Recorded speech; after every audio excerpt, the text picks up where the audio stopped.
Vienna Mayor Chad Emrick is organizing his third annual community outreach and public service event drive. The event is aimed at helping Vienna citizens with various outdoor needs, such as tidying overgrowth on sidewalks and improving pedestrian safety. Senior citizens, disabled veterans, and citizens with physical disabilities are eligible for the event, which Mayor Emrick says time slots are limited.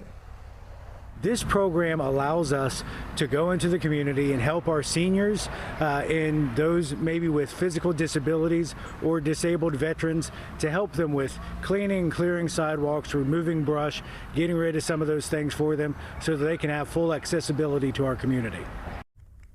Those who are interested can contact Mayor Emrick's office at 304-295-6081. Mayor Emrick added that he looks forward to another successful year doing what they can do to give back to the community.